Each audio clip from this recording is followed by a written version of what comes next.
علی گور صاحب، آپ پہ الزام یہ لگ رہا ہے کہ آپ صرف اپنی مرضی کے فیصلے چاہتے ہیں، آئین اور قانون پہ عمل درآمد کا معاملہ کوئی نہیں ہے۔ دیکھیں، بات یہ ہے کہ میں آپ کو دو تین گزارشات کروں گا۔ ایک تو آپ نے وہ ٹرکوں والی آڈیو سنی ہوگی۔ ہماری ستم ظریفی یہ ہے کہ آج ہمارا جو عدلیہ ہے وہ 130ویں کے پتہ نہیں کتنے آخری نمبروں کے اوپر چل رہا ہے۔ جو ہمارا بین الاقوامی معیار ہے وہ کسی سے ڈھکا چھپا ہوا نہیں ہے، اور اس کی بیرسٹر صاحب بھی میری بات کی تائید کریں گے۔ دوسری گزارش یہ ہے کہ جو ٹرکوں والی آڈیوز آئیں وہ کیا تھیں؟ جب آپ اکثریتی فیصلے کو تسلیم نہیں کریں گے، جو کہ آپ کو پتہ ہے کہ جس میں جسٹس قاضی فائز عیسیٰ صاحب نے بھی رائے دی تھی، اور وہ 9 اراکین سے شروع ہوا تھا، اور پھر وہ پتہ نہیں شرنک ہوتے ہوتے وہ 3 کے وہ ججز نے آخر میں وہ فیصلہ سنایا، جو 4-3 کا فیصلہ ہوا۔ 4 نے اور فیصلہ دیا، 3 نے اور فیصلہ دیا، جو اکثریت نے دیا اس فیصلے کو تسلیم نہ کیا گیا، چونکہ چیف جسٹس صاحب اقلیت والے فیصلے کو سپورٹ کر رہے تھے۔ دوسری بات یہ ہے کہ پارلیمان کا کام ہے، کوئی پاکستان کا قانون اور آئین پارلیمان کو قانون سازی سے نہیں روک سکتا۔ وہ قانون جو کہ ابھی بنا ہی نہیں ہے، اس کے اوپر چیف جسٹس صاحب جو ہیں وہ اسٹے آرڈر دے دیتے ہیں۔ جو خواجہ طارق رحیم صاحب جو مطلب ہے ان کی آڈیو سامنے آئیں، جو وہ چیف جسٹس صاحب نے دوسرے دن فیصلہ اناؤنس کرنا ہوتا تھا وہ ایک دن پہلے بتا دیتے تھے۔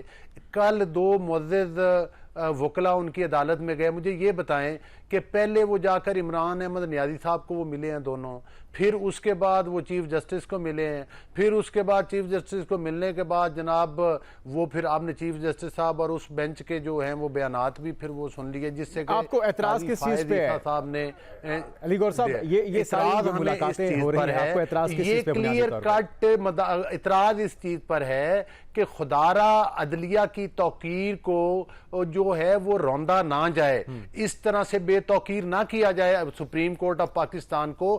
وہ ہمارا ایک قانونی اور آئینی ادارہ ہے، اور جس طرح سے پارلیمان کے فیصلوں کو ردی کی ٹوکری میں بندیال صاحب اٹھا کے پھینک رہے ہیں، چلیں تھوڑا سا موقع دیجیے گا، اس کا رسپانس لے لیتے ہیں ہم بیرسٹر صاحب سے۔ بیرسٹر صاحب میں دوبارہ آپ کی طرف آ رہا ہوں۔ بیرسٹر صاحب، کیا یہ بہتر نہیں ہوتا یہ جو اگر ہم پارلیمان کے کام کو روکیں گے؟ مجھے یہ بتائیں، جب پورے پاکستان نے کہا، میں دوبارہ آپ کی طرف آ رہا ہوں، میری گزارش سن لیں آخر میں، جب پورے پاکستان کے تمام جو بار کونسل نے انہوں نے مشترکہ ایک ریکویسٹ کی تھی، جب وہ اسمبلی یہ الیکشن کروانے تھے صوبائی اسمبلیوں کے، کہ آپ فل کورٹ بینچ بنا دیں۔ آج کسی پولیٹیکل پارٹی کو اعتراض نہ ہوتا، اور ہو سکتا ہے کہ اب تک الیکشن بھی ہو چکے ہوتے، لیکن یہ بات کیوں تسلیم نہ کی گئی؟ یہی وجہ ہے کہ بائسڈ فیصلے آ رہے ہیں، سرے عام وکلا چیمبر میں جاتے ہیں اور جا کر اپنی مرضی کے بینچ بنوا کے آ جاتے ہیں، اناؤنس کرتے ہیں کہ کل یہ فیصلہ ہوگا، دوسرے دن وہ بندیال صاحب کے مجھے یہ سوال رکھنے دیجیے ہو جاتے ہیں۔ تو خدارہ پاکستان کے نظام کے اوپر رحم کیا جائے،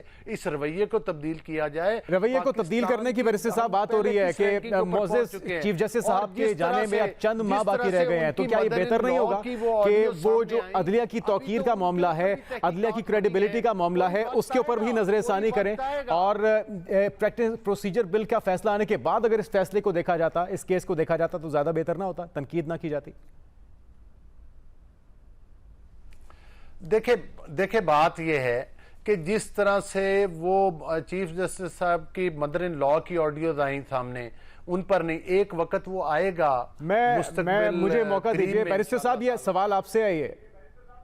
بیرسٹر صاحب ریپیٹ کریں گے سر؟ شاید ہم نے سر سوال یہ ہے جو گوہر صاحب بات کر رہے ہیں کہ عدلیہ کی توقیر کا معاملہ ہے، چیزیں کنٹروورشل ہو رہی ہیں، خاص طور پہ پچھلے کچھ عرصے میں جو بننے والے بینچز ہیں اس پہ بڑی تنقید ہو رہی ہے، تو جب ان کے جانے میں چند مہینے باقی ہیں، بہتر نہ ہوتا کہ نان کنٹروورشل رہتے ہوئے پریکٹس اینڈ پروسیجر بل کا فیصلہ آ جاتا، اس کے بعد پھر اس کیس کو بھی سن لیتے؟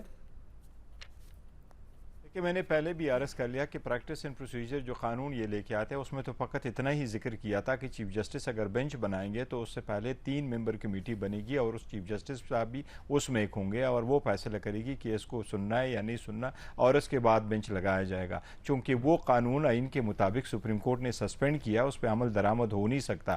لیکن میں نے جو عرض کیا وہ یہ کہ اگر حکومت اس بات پہ انٹرسٹ سر وہ دیکھیں وہ تو ڈیم لا کے مطابق وہ بنا ہے اور وہ قانون بن چکا ہے اور وہ نوٹیفائی ہو چکا ہے، پبلش ہو چکا ہے. لیکن میں یہ عرض کر رہا ہوں کہ اگر حکومت اس بات پہ انٹرسٹڈ تھی کہ نہیں وہ اس کا پہلے عرض کرے تو حکومت ایک اپلیکیشن دیتی سپریم کورٹ میں کہ اس کا سٹے ویکیٹ کر لے، سپریم کورٹ میں اپلیکیشن دیتی. ان کی طرف سے موقف یہ آیا کہ ہمیں وقت دیا جائے تاکہ ہم اس میں امینڈمنٹ کر سکیں.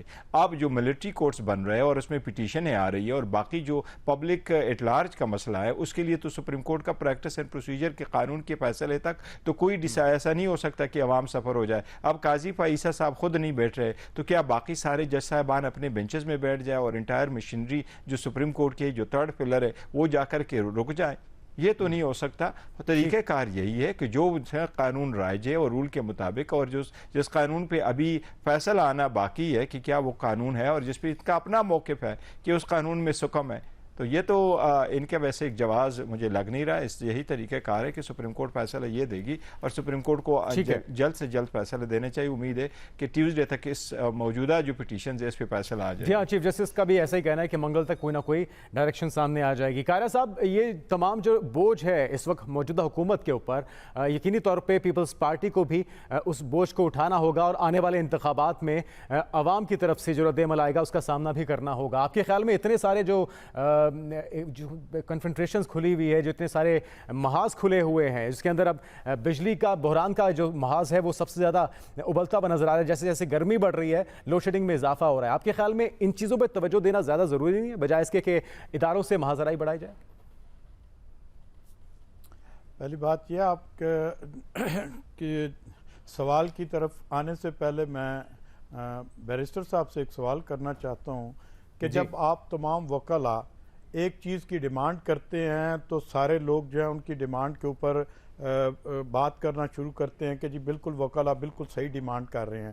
اگر وکلاء کہتے ہیں کہ فل کورٹ بن جائے تو اس میں کیا حرج ہے؟ میں سمجھتا ہوں کہ آج عدلیہ کو سب سے پہلے فل کورٹ بنا کر جتنے ایشو ہیں، یہ میری ایک ذاتی رائے ہے اور انتہائی احترام کے ساتھ کہوں گا کہ فل کورٹ بن جائے اور اس میں جتنے کنٹروورشل ایشوز ہیں ان کو لے کر آئیں اور 7 ہیں 8 ہیں 10 ہیں ان کے اوپر بحث کی جائے اور اس کے اوپر تمام کے تمام فل کورٹ جو ہے جتنے ججز سپریم کورٹ میں بیٹھے ہوئے ہیں 17 ہیں 13 ہیں جتنے بھی ہیں وہ فیصلہ کر دیں. چلیں یہ اچھا سوال ہے، اس کا جواب ہم بیرسٹر صاحب سے لیں گے. پہلے اب میرے سوال کی طرف آ جائیے گا. ہاں، دوسرا آپ نے کہا کہ لوڈ شیڈنگ کے حوالے سے تو صرف لوڈ شیڈنگ نہیں ہے، معیشت کا مسئلہ ہے، IMF آپ کو ہاتھ نہیں پکڑا رہا اور سر پہ الیکشن کھڑے ہیں، بے شمار معاملات ہیں، مسائل ہیں. بھائی آپ بات تو کرنے دینا. جی جنید صاحب، پہلی بات یہ ہے کہ جو مہنگائی کا جو بوجھ آیا ہے IMF کے ساتھ ہمارے معاملات خراب ہوئے ہیں، اس کے اوپر آپ بات کرنے سے پہلے یہ ضرور دیکھیں کہ کیا اس کا قصور جو موجودہ گورنمنٹ 1 سال میں آئی یا 1.25 سال سے ہوا ہے، کیا اس کا قصور اس کا ہے؟ کیا بجلی جو لوڈ شیڈنگ شروع ہوئی ہے اس سے پہلے دونوں حکومتوں نے، ہماری پاکستان پیپلز پارٹی کے دور حکومت میں بھی 5-5.5 ہزار میگا واٹ بجلی جو ہے وہ شامل کی گئی. آپ ہی تحفہ دے کے گئے تھے 18 گھنٹے لوڈ شیڈنگ کا. قاہرہ صاحب اس طرح نہ کیجئے، تو کیا پچھلی بات کریں گی تو زخم تازہ ہو جائیں گے. لوڈ شیڈنگ کا ابھی کا بتائیے. جی میں نے کہا 2013 یا اس سے پہلے کی یاد دلوائیں گے تو ہمارے زخم ہرے ہو جائیں گے. ابھی کی بات کیجئے، کیونکہ 18 گھنٹے کی لوڈ شیڈنگ کا تحفہ آپ کی حکومت نے دیا تھا. ہم ہرے نہیں ہونے چاہیے کہ پھر آپ کو یہ بھی دیکھنا پڑے گا کہ کیا 96 کے بعد آپ کے ملک میں کتنے بجلی گھر لگے تھے، کیا 2008 کے بعد آپ کے بجلی کتنے میگا واٹ بجلی پیدا ہوئی، کیا مشرف کے دور میں آپ کے ملک میں کتنی بجلی پیدا کی گئی. کرپشن کے بھی بہت الزامات لگے تھے، آپ کو یاد پھر آپ کو اس کے اوپر بھی آپ کے زخم ہرے ہو جائیں گے اور ہمارے بھی زخم ہرے ہو جائیں گے کہ ہمارا ٹیکس بھی لے رہے تھے اور کوئی بھی بجلی گھر نہیں بنا رہے تھے. اور اس کے بعد 8 کے بعد لے کر 18 تک آپ دیکھیں کہ اس کے لیے بجلی کے اوپر کام ہوا اور اس کا رزلٹ بھی نظر آیا. آپ کو سندھ میں نظر نہیں آتا تھر میں؟ آپ کو جو بادشاہ ڈیم کے اوپر ہم نے کام کیا وہ نہیں نظر آتا آپ کو؟ دیکھیں